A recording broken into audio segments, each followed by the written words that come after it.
Aloha everyone! Tara't samahan nyo kami sa aming ganap nitong lately. Huy, maka-lately! Charis! Ang taas na naman ng enerhiya ng babaeng ito na para bang hindi nagkasakit. Pero dahil alam ko nag-aabang ka ng mga life updates ko, eto ako ngayon, Charis! Eme lang!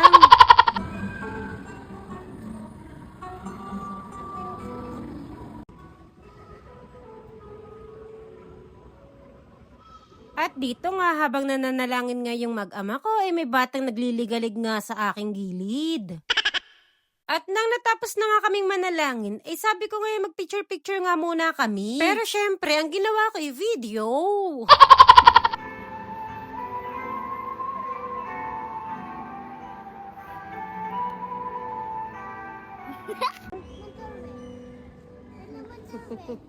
Apo.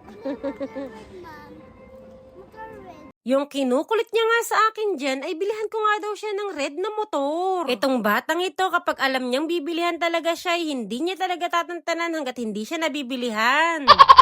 Sabi ko nga, magtitirik nga muna kami ng kandila bago siya bilihan. At nang napaliwanagan na nga siya, nakinig na rin naman siya. Aww. At dito nga, inumpisa na nga namin mag-alay at magtirik ng kandila. Nakakatuwa nga itong aming bunso, ay talaga naman siya tirik din ng kandila. 2 kandila nga pala yung kinuha ko, yung isa ay alay ko para kay tatay. At ang isang kandila naman ay alay pasasalamat ko sa lahat ng kabutihan ng Panginoong lumikha sa aming pamilya. Hindi biro lahat ng mga nangyari sa aming pamilya nitong mga nakakaraang mga linggo. Pero pinagpapasalamat ko talaga na hindi kami pinabayaan ng amang lumikha. Dahil alam ko na lagi siya nakasubaybay at nakagabay sa aming pamilya. Hindi kami perpektong tao at hindi rin naman perpekto ang aming pamilya. Pero lubos na pasasalamat ang aming inaalay sa Panginoong lumikha sa kanyang gabay at pagmamahal sa aming pamilya. Kung hindi dahil sa kanya, ay hindi rin namin makakayanan lahat ng aming mga pinagdaraanan. Kung kaya't inaalay namin ang walang hanggang pasasalamat sa amang lumikha. O siya, hanggang dito na lang. Salamat sa panonood. God bless.